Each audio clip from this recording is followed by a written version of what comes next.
નમસ્કાર મિત્રો, અતીતનો અરીસો ટીવી 13ની વિશેષ પ્રસ્તુતિ.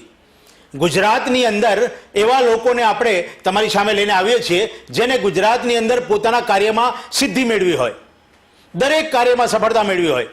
એવા જ એક આજના મહેમાન છે નરહરિભાઈ હીરાભાઈ અમીન. સૌ કોઈ જાણે છે, ગુજરાતનું એક એક વ્યક્તિ એમને ઓળખે છે.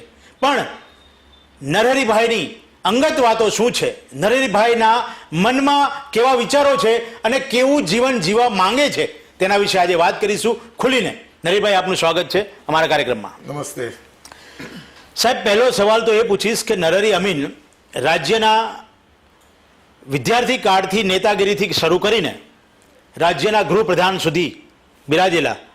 જો નેતા ના હોત તો તમે શું હોત, શું બન્યા હોત? નેતા ના હોત તો શું બન્યા હોત? હું એકલો નેતા આજે પણ નથી. હું નેતા કરતાં વધારે સોશિયલ છું, ધાર્મિક છું અને સામાજિક પ્રવૃત્તિ કરું છું. એટલે મારામાં ફક્ત નેતાગીરીના ગુણ નથી. હું ખૂબ જ નાની ઉંમરનો હતો ત્યારથી જ જન સહાયક ટ્રસ્ટ, હું નવગુજરાત કોલેજમાં ભણતો ત્યારે મેં બનાવ્યું હતું. એના 7 ટ્રસ્ટીઓ હતા, એમાંથી 6 વિદ્યાર્થી હતા અને એક અમારા પ્રોફેસર ડૉક્ટર ચંદ્રકાંત મહેતા. અને અમે 7 ટ્રસ્ટીઓ ભેગા થઈને એ વખતથી સામાજિક પ્રવૃત્તિઓ ચાલુ કરેલી. કોમર્સ કોલેજમાં ભણીએ, ભણતરની સાથે સાથે બ્લડ ડોનેશનના કેમ્પ કરવાના, મેડિકલ કેમ્પ કરવાના, ટ્રસ્ટમાં થોડીક આર્થિક આવક ઊભી થાય એમ નોટબુકોનું વિતરણ કરવાનું, ચોપડાનું વિતરણ કરવાનું, ગરીબ અને મધ્યમ વર્ગના વિદ્યાર્થીઓને જેને જરૂરિયાત હોય એવા વિદ્યાર્થીઓને પેન્સિલો પણ અમે આપતા, એની ફી પણ ભરતા. એટલે સ્વાભાવિક છે કે નાની ઉંમરથી મેં સોશિયલી કામ કર્યું છે. અને પછી તો આગળ જેમ જેમ મારી કેરિયર પોલિટિકલ બનતી ગઈ એની સાથે સાથે સામાજિક પ્રવૃત્તિ પણ કરતો ગયો, ધાર્મિક પ્રવૃત્તિ કરતો ગયો. એ તમે જેમ જેમ આગળ પૂછશો એમ તમને એનો જવાબ આપતો રહીશ. હીરાભાઈ અને મણિબેનના સંતાન, જન્મ ક્યાં, કેવું બાળપણ, અને કહેવાય છે કે તમારા દાદા જે આશાભાઈ અમીન, જેમને લોકો દરબાર તરીકે ઓળખતા, એ શું છે આખી વાત? મારું ગામ અસલાલી, લાંભા પાસે આવેલું ગામ અસલાલી. અત્યારે અમદાવાદ શહેરની જે લિમિટ વધી છેલ્લા 10 વર્ષ પહેલાં, એમાં અમારા ગામ સુધી એ અમદાવાદ શહેરમાં સમાવેશ થયો. મારું ગામ નથી પણ ગામની આગળની જમીન બધી અસલાલીની એ અમદાવાદ શહેરમાં છે.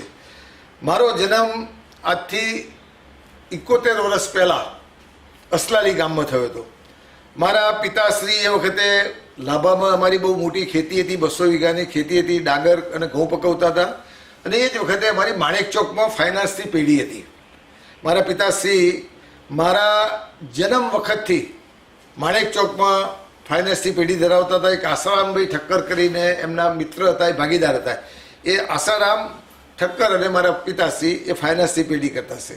હું તમને એક વાત એ બી કહેવા માગું છું, મારો જ્યારે જન્મ થયો આજે 71 વર્ષ પહેલાં, ત્યારે માણેક ચોકમાં આવેલી એક પારસી બાવા ડૉક્ટર હતા, એના ત્યાં એની હોસ્પિટલમાં મારો જન્મ થયેલો. અને એ દવાખાને મારી મધરને સ્વાભાવિક છે એ વખતે 2-3 દિવસ હોસ્પિટલમાં રહેવું પડે. મને એમ્બેસેડર ગાડીમાં મારા પિતાશ્રી મને મારા ગામ લઈ ગયા હતા. અને મેં વાત એ વખત નાનું મને ખ્યાલ નહીં, પણ મેં સાંભળેલું કે આજુબાજુના ગામના લોકો પણ એમ્બેસેડર ગાડી જોવા આવતા. અને મારા પિતાશ્રીએ મને કહ્યું હતું એ વખતે 71 વર્ષ પહેલાં એમ્બેસેડર ગાડીની કિંમત 15,000 રૂપિયાની હતી. પેટી પેક નવી ગાડી 15,000 રૂપિયાની લીધી હતી. મારા દાદા એ આશાભાઈ દરબાર, બ્રિટિશ ગવર્મેન્ટ વખતે જે આગેવાનો હોય એમને અમીનાત ગામના મહેસૂલ ઉઘરાવવાનું આપવામાં આવતું હતું. એમાં મારા દાદાને 75 કરતાં વધુ ગામોની અમીનાત કે જેનું બ્રિટિશ ગવર્મેન્ટ વખતે મહેસૂલાત ભેગું કરી અને સરકારમાં જમા કરાવવાનું હતું. એના હિસાબે આ અમીનનો ઇલકાબ એ બ્રિટિશ ગવર્મેન્ટ વખતે મળ્યો હતો. અને બીજી વાત, મારા દાદાનો વધારે પડતો જે દરબાર તરીકે ઓળખાયા, વર્ષો પહેલાં અમારા ગામમાં બારોટિયા આવ્યા હતા. અને બારોટિયાએ જે ધાડ પાડી હતી એ વખતે મારા દાદા અને ગામના એક ભરવાડ હતા, જેનું નામ અત્યારે મને યાદ નથી, એ બંને બારોટિયાનો મુકાબલો કર્યો. એક બારોટિયાનો હાથ કાપી નાખ્યો, એક બારોટિયાની આંગળીઓ કાપી નાખી, અને બારોટિયાને બગાડવાનું કામ મારા દાદા આશાભાઈ દરબાર તરીકે ઓળખાય છે એમને, અને એ ભરવાડે કરેલું. એ પછી એના એ ભરવાડો જે હતા લૂંટારાઓ એ પકડાયા, એના ઉપર કેસ ચાલ્યો અને કેસમાં મારા દાદાને ધમકી આપી હતી. જેમ આપણે પિક્ચરમાં જોઈએ છે ને કે મેં જેલ સે છૂટ કે તેરે કો દેખ લૂંગા, એમ મારા દાદાને એ લૂંટારોએ ધમકી આપી કોર્ટના કેમ્પસમાં કે જે દાડે અમે છૂટીશું એ દાડે અમે તને છોડીશું નહીં. જ્યારે મારા દાદાનું સન્માન કરવામાં આવ્યું ગવર્મેન્ટ તરફથી, ત્યારે એ વખતના 500 રૂપિયાનો પુરસ્કાર મારા દાદાને આપવાનું કવર આવ્યું. ત્યારે મારા દાદાએ ના પાડી કે ભગવાનની મહેરબાની છે, મારી પાસે ખેતી છે, સારામાં સારી આવક છે, પણ આ ભરવાડે મને, આ બારોટિયાએ મને જે દાદાગીરી કરી છે, તો મારા રક્ષણ માટે, મારા પરિવારના રક્ષણ માટે મને હથિયાર આપો. અને એ વખતે રાઇફલ, જેમાં 6 કારતૂસમાં, એક મારા દાદાને અને એક ભરવાડને, એ બ્રિટિશ ગવર્મેન્ટમાં મહાત્મા ગાંધીની હસ્તે એ અપાયેલું છે. એટલા માટે મારા દાદાને આજુબાજુના બધા જ ગામના લોકો ઓળખે. અને એક ભડવીર તરીકે મારા દાદાએ અસલાલી આજુબાજુના ગામોમાં કામ કર્યું હતું અને થોડા જાહેર જીવન સાથે બી સંકળાયેલા હતા. એ વખતે સ્વતંત્ર પક્ષમાં પણ એક્ટિવ હતા, એ સ્વતંત્ર પક્ષમાં માનતા હતા.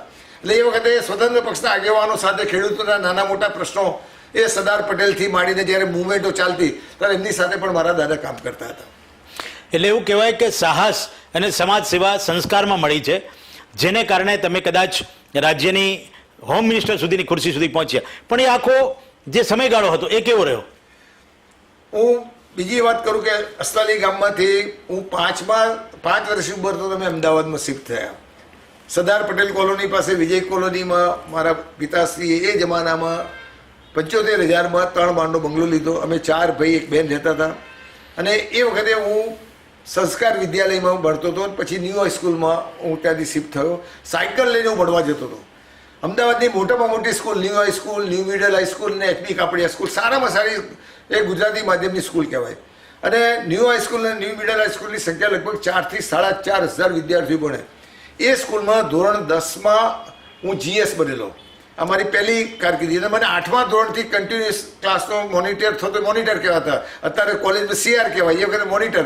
તો 8મા ધોરણથી હું મોનિટર હતો અને 10મા ધોરણમાં હું GS થયો. એ પછી નવગુજરાત કોલેજમાં મને પ્રવેશ મળ્યો કોમર્સમાં.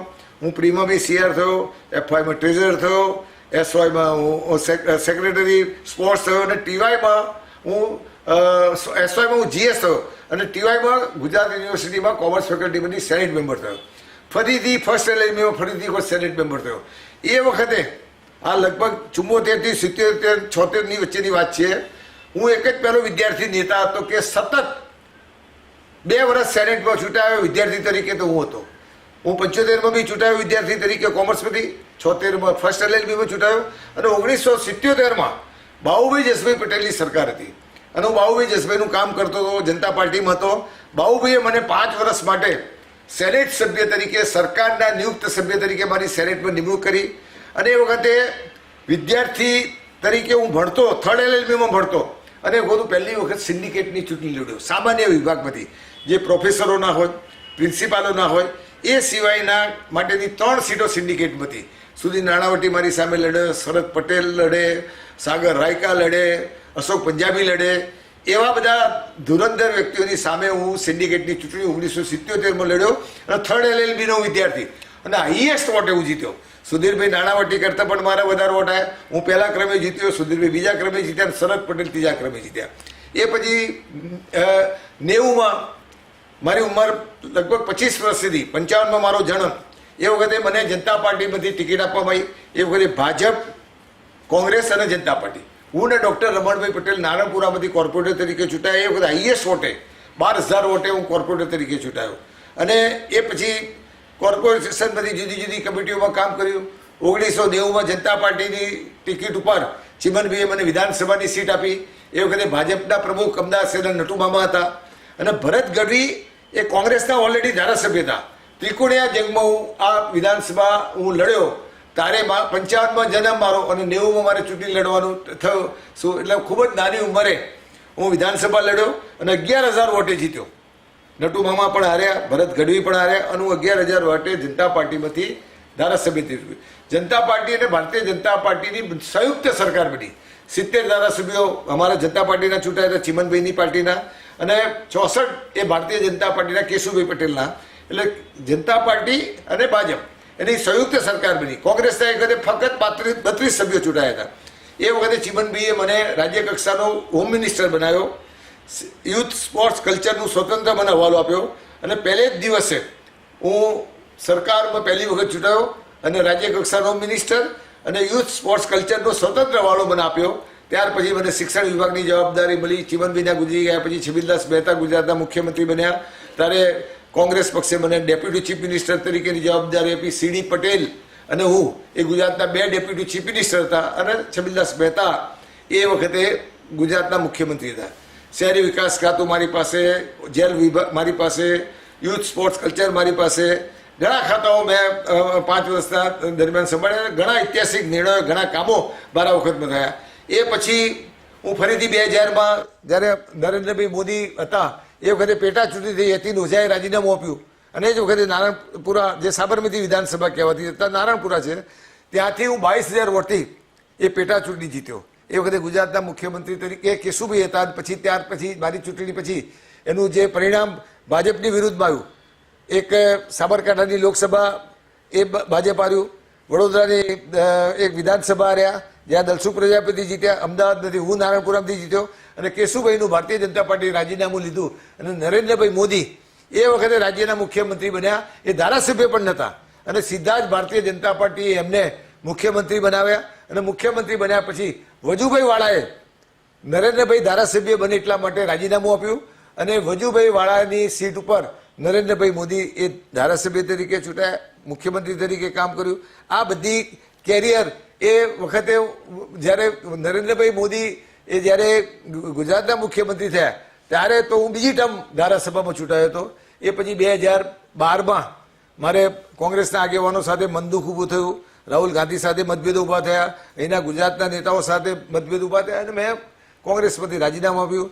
નરેન્દ્રભાઈએ મારો સંપર્ક કર્યો, મને બોલાવ્યો, અમિતભાઈ સાથે મિટિંગ થઈ, નરેન્દ્રભાઈ સાથે મિટિંગ થઈ અને 2012માં ડિસેમ્બરમાં હું ભારતીય જનતા પાર્ટીમાં જોડાયો અને 3-4 મહિનાની અંદર જ નરેન્દ્રભાઈએ મને પ્લાનિંગ કમિશનના વાઇસ ચેરમેન તરીકેની જવાબદારી આપી. જે કેબિનેટ મિનિસ્ટરનું સ્ટેટસ હતું, 12 માણસનો સ્ટાફ, કેબિનેટ મિનિસ્ટરને મળે એવી તમામ સત્તાઓ, અધિકારો અને સગવડો એ પણ મને મળી. લગભગ 7 વર્ષ સુધી હું ગુજરાત પ્લાનિંગ કમિશનના વાઇસ ચેરમેન તરીકે જવાબદારી સોંપી અને પછી જ્યારે રાજ્યસભાની ચૂંટણી આવી ત્યારે કોંગ્રેસના 2 ચૂંટાયા હતા અને ભારતીય જનતા પાર્ટીના 2 ચૂંટાયા હતા.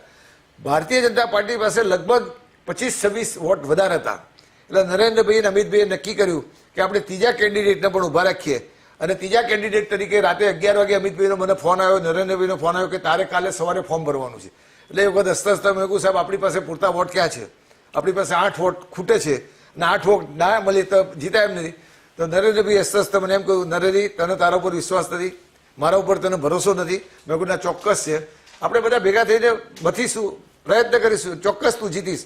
અને અમે 8 ધારાસભ્યોને કોંગ્રેસમાંથી રાજીનામા અપાયા. વર્ષોથી દેશની આઝાદીના લગભગ 60-65 વર્ષથી જે વિસ્તારમાં કોંગ્રેસ સિવાય કદી બીજા ધારાસભ્યો ચૂંટાયા નથી એવા 8 ધારાસભ્યો મારી સાથેના સંબંધો, ભારતીય જનતા પાર્ટીના આગેવાનોએ એમની સાથે સંપર્ક કર્યો, એના કારણે કોંગ્રેસની નારાજગી તેવા 8 ધારાસભ્યોએ રાજીનામા આપ્યા અને હું હાઈએસ્ટ વોટે ભારતીય જનતા પાર્ટીના 2 ઓફિશિયલ જે ઉમેદવાર હતા ને એના કરતાં પણ હાઈએસ્ટ વોટે હું રાજ્યસભામાં જીત્યો. અને આજે લગભગ મારા 5 વર્ષ પૂરા થયા. 21 જૂન 2026માં મારે 6 વર્ષ મારા પૂરા થશે. એમ નરેન્દ્રભાઈની આગેવાની હેઠળ હું 2012થી કામ કરતો આવ્યો છું. આજે પણ પ્રદેશનો કારોબારીનો સભ્ય છું. ગઈ લોકસભાની ચૂંટણીમાં નરેન્દ્રભાઈએ, અમિતભાઈએ, રાજ્યના મુખ્યમંત્રીએ ભૂપેન્દ્રભાઈએ, CR પાટીલે મારા પર વિશ્વાસ મૂકી અને મને 4 લોકસભાની જવાબદારી સોંપી. દાહોદ, પંચમહાલ, ખેડા અને આણંદ મારી દ્રષ્ટિએ બધી ટિપિકલ સીટો હતી. દાહોદ એ આદિવાસી વિસ્તાર હતો, પંચમહાલ બક્ષીપંચનો હતો, ખેડા અને આણંદ એક ક્ષત્રિયોનો હતો. ક્ષત્રિયોનું આંદોલન ચાલતું હતું, રૂપાલાજીની અગેન્સ્ટમાં જે પ્રોબ્લેમ થયો એના કારણે. અને એ વખતે અમને CR પાટીલે, મોદી સાહેબે અને અમિતભાઈએ ટાર્ગેટ આપ્યો હતો કે આપણે બધી સીટો 5 લાખ કરતાં વધારે મતથી જીતવી છે. મને વિશેષ આનંદ એટલા માટે થાય છે કે દાહોદ તો વર્ષોથી કોંગ્રેસની સીટ જ હતી, ખેડા, પંચમહાલ પણ કોંગ્રેસની સીટ હતી. ખેડામાંથી ઈશ્વરભાઈ ચૂંટાતા હતા, દિનશા પટેલ વર્ષો સુધી ચૂંટાતા હતા, એ પણ કોંગ્રેસની સીટ હતી. ખેડામાં અમે લગભગ 3.5 લાખથી 4 લાખ વોટથી ત્યાં જીતા. આણંદ અમારા માટે અઘરી સીટ હતી, એ પણ 90,000 92,000 વોટે જીત્યા. અને સૌથી વધારે પંચમહાલ એ કોઈ દાડો 5,08,000 વોટે નહીં જીત્યા, પહેલી વખત 5,08,000 વોટે જીત્યા. અને દાહોદ પણ લગભગ 3.5 લાખ કરતાં વધારે વોટે જીત્યા. એટલે એક ઐતિહાસિક જીત. ભારતીય જનતા પાર્ટીના તમામ કાર્યકર્તાઓ, આગેવાનો, નરેન્દ્ર મોદી સાહેબની પણ અમે આણંદમાં જંગી જાહેર સભા કરી અને 4 સીટો એ હું પ્રભારી તરીકે હતો, મારી જવાબદારી હતી અને અમે જીતી શક્યા. એનું પણ મને આનંદ છે અને એનું પણ અમને ગૌરવ છે. રાજનેતા તરીકે તો સફળતા સૌ કોઈ જાણે છે. પરિવારના સભ્યો, પરિવારના લોકો સાથે કેવો લગાવ, અત્યારની પ્રવૃત્તિમાં પરિવારને કેટલો સમય આપો છો? મારા પિતાશ્રીનું નામ હીરાભાઈ, મધરનું નામ મણિબેન. અમે 4 ભાઈઓ છીએ. હું એમાં સૌથી નાનો છું. મોટા ભાઈનું નામ પ્રવીણભાઈ અમીન છે, બીજા નંબરના ભાઈનું નામ ઘનશ્યામભાઈ અમીન છે, ત્રીજા નંબરના હરિકૃષ્ણભાઈ અમીન અને મારા કરતાં મોટા મૃદુલાબેન અમીન અને 5મો હું છું. આજે પણ અમારું પરિવાર સંયુક્ત છે. અમારા ભત્રીજાઓ, ભત્રીજાની વહુઓ, એમના દીકરા દીકરીઓ, અમારા ભાણિયાઓના બી દીકરાઓ દીકરીઓ થઈ ગયા છે. એટલે બહુ મોટું પરિવાર. લગભગ અમારું પરિવાર જમૈયો ગણીએ, દીકરાઓ ગણીએ, દીકરીઓ ગણીએ, ભત્રીજા જમૈયો ગણીએ તો લગભગ 40-45નું અમારું પરિવાર છે. અને આજે સંયુક્ત પરિવાર છે. અને મને વિશેષ આનંદ એટલા માટે થાય, હું સૌથી નાનો છું પણ બધા પરિવારના ભત્રીજા, ભાણિયાઓ, દીકરીઓ હોય, વહુઓ હોય, કંઈ બી હોય તો મારી પાસે આવે. અને હું જે બી કહું, કદાચ કોઈ વસ્તુ એમને ના ગમતું બી હું કહું તો બી કદી પણ ના નહીં પાડવાનું. એક પરિવારમાં સંયુક્ત રીતે રહીએ છીએ. અને આજે મારું પોતાના પરિવારમાં મારા પત્ની, મેં એ વખતે લવ મેરેજ કર્યા હતા. હું પોતે પટેલ છું, લેવા પટેલ છું, પણ મારા પત્ની એ જૈન વાણિયા છે. મારું ને એમનું એક જ દિવાલ કોમન. અમે 3જા ધોરણથી LLB સુધી જોડે ભણેલા અને સ્કૂલ જોડે કરી. સ્કૂલ જુદી હતી પણ ટ્યુશન અમારું એક ટીચર ભણાવવા આવતા. પછી કોલેજ નવ ગુજરાતમાં BCom જોડે કર્યું, LLB 3 વર્ષ જોડે કર્યું અને BCom થયા પછી અમે લગ્ન કર્યા. અને આજે મારો એક દીકરો છે વરુણ અમીન, જે નિરમામાંથી એને MBA કર્યું અને BK સ્કૂલમાંથી એને PhD કર્યું અને માસ્ટર અને ઇકોનોમિક્સ સબ્જેક્ટ ઉપર એને PhD કર્યું. અને આજે મારા કન્સ્ટ્રક્શન એના વ્યવસાય સાથે સંકળાયેલો છે. મારું હીરામણી આરોગ્ય ધામ, મારી જે હોસ્પિટલ મેં ચેરિટી બનાવી છે એ પણ જુએ છે, હીરામણી સ્કૂલ પણ જુએ છે. અને આજે સંયુક્ત પરિવાર છે અને આ રીતના અમે બધા કામ કરી રહ્યા છીએ. ભાભી સાથેના મેરેજની વાત હું તમને પૂછવાનો હતો પણ તમે જ કહી, લવ મેરેજ એટલા વર્ષો પહેલા કરેલા. આજે પણ તમારો જે સંબંધ, તમારો જે બંનેનો જે આત્મીયતા છે એ કેવી, એમની સાથેની જે કોઈ પહેલું ફિલ્મ જોયું હોય, એમની સાથે કોઈ ગાયેલું ગીત હોય, અને તમે જે રીતે કામગીરી કરતા હતા ત્યારે સમાજમાં તમને પણ ક્યાંયથી કોઈ પ્રપોઝલ આવી હોય એવું ક્યારે બનેલું? મારો લગ્ન 13/5/1977. એટલે લગભગ આ તમે 25 ગણો એટલે 46-47 વર્ષ મારા લગ્નને થયા. એ વખતે નવ ગુજરાતમાં ભણતા હતા. અમે ઘણા પિક્ચરો જોડે જોવા જતા હતા અને જોડે રહેતા. એટલે પારિવારિક સંબંધ હતા. એના પિતાશ્રી બી મારા ત્યાં આવતા, મેં બી એના ત્યાં જતા, મારા ઘરે રમવા બી આવતા, અમે કોલેજમાં ભણતા, સ્કૂલમાં ભણતા. એટલે પારિવારિક સંબંધ હતા. પણ પિતાશ્રીને એવો ખ્યાલ નહોતો કે આ સંબંધો લગ્ન સુધી પહોંચશે. અને સ્વાભાવિક રીતે અમારા પરિવારમાં પટેલ સિવાય લગ્ન એ જમાનામાં નહોતા થતા. 46-47 વર્ષ પહેલાં મારા પિતાશ્રીએ બી પહેલાં તો રિએક્શન આપેલું, ના પાડેલી. 5-6 મહિના મારે બી સમજાવવામાં ગયા. મારા એક કાકા હતા જસભાઈ ઉમેદભાઈ પટેલ, અમદાવાદ ડિસ્ટ્રિક્ટ બેંકના ચેરમેન હતા. મેં એમને વાત કરી, એમના ખાસ મિત્ર હતા. એમને સમજાવ્યું કારણ કે એમના દીકરા દીકરીએ પણ બ્રાહ્મણના બીજામાં સમાજમાં મેરેજ કર્યા હતા. અને મારા પિતાશ્રીએ પછી સંમતિ આપી અને ધામધૂમથી મારા લગ્ન કર્યા હતા. એ વખતના ગવર્નર પણ મારા ત્યાં લગ્નમાં આવ્યા હતા. એટલે સારામાં સારી રીતના મારા લગ્ન થયા હતા. અને આજે બી મારા એટલા જ પારિવારિક સંબંધો મારી પત્ની સાથે, મારા પરિવાર સાથે, મારા દીકરાઓ સાથે. મારા દીકરાને એના મિસિસનું નામ છે વિજુલ અમીન.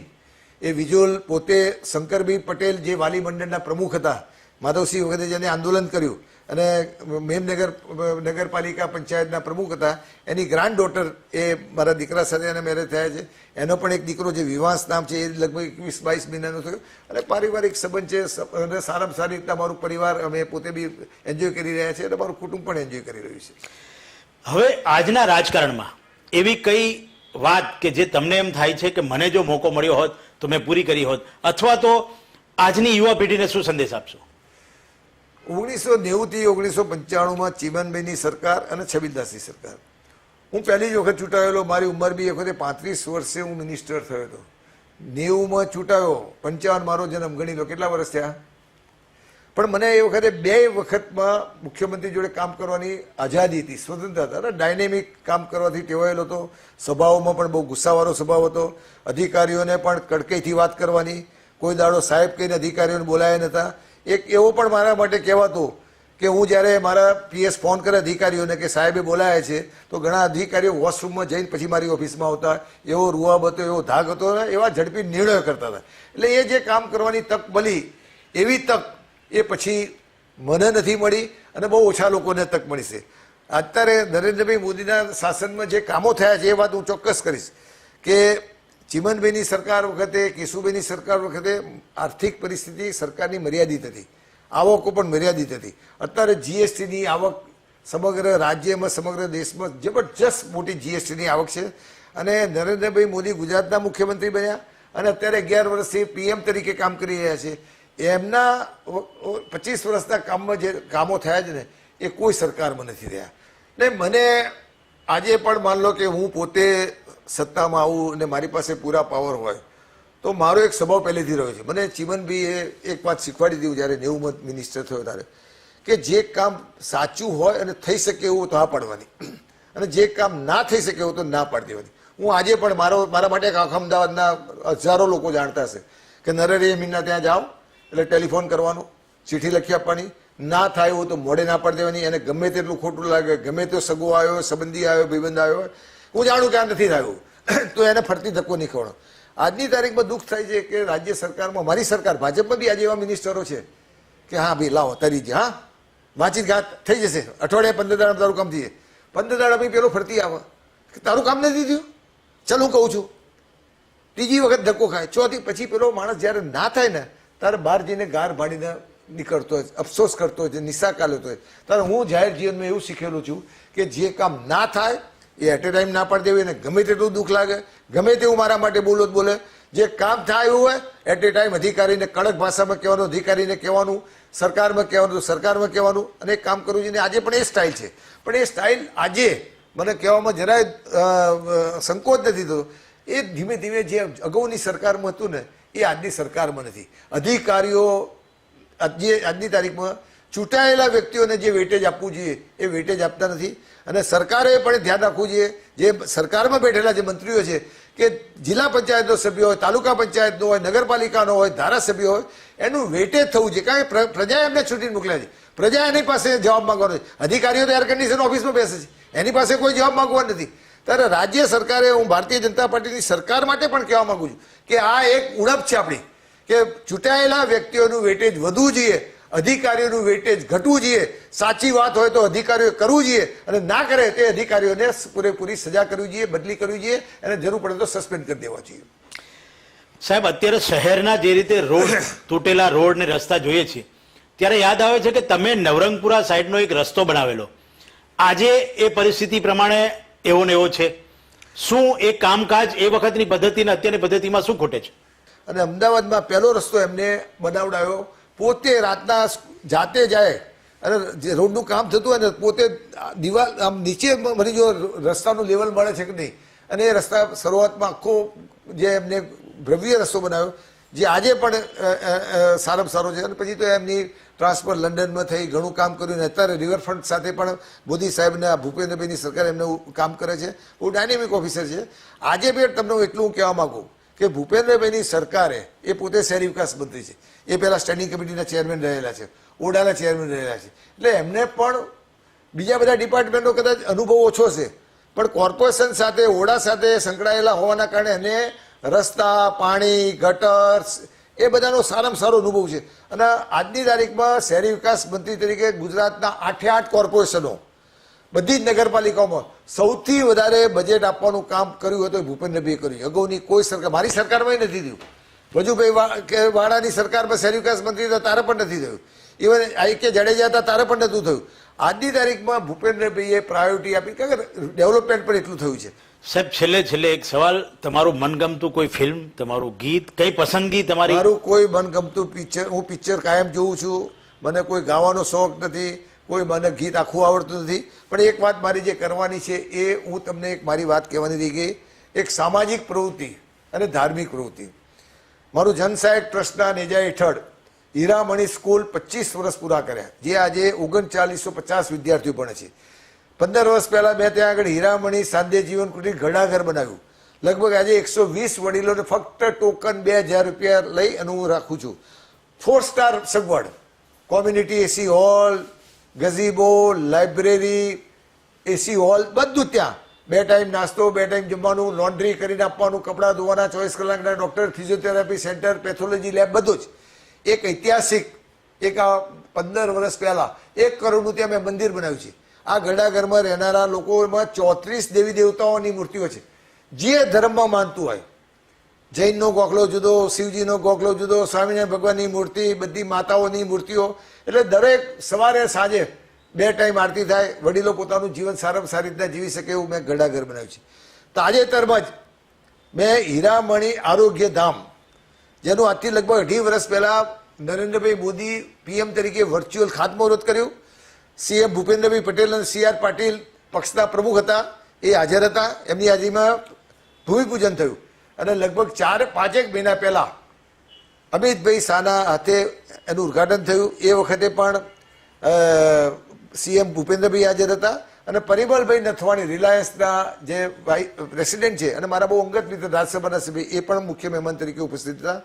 50 કરોડના ખર્ચે 5 સ્ટાર 7 સ્ટાર સગવડ સાથેની જો ચેરિટી હોસ્પિટલ બની છે તો ગુજરાતમાં હીરામણી આરોગ્યધામ પહેલી છે. તો જોયું મિત્રો, આ હતા ગુજરાતના વિદ્યાર્થી કાળથી રાજ્યસભા સુધી પહોંચેલા નરહરીભાઈ અમીન. પોતે કરેલા કાર્યોનો યશ પણ અન્ય ઉપર જ્યારે પોતે વાત કરતા હોય, લોકોની પ્રશંસા કરતા હોય, ત્યારે એમને સંતોષ છે, કારણ કે ખેડૂત પુત્ર છે.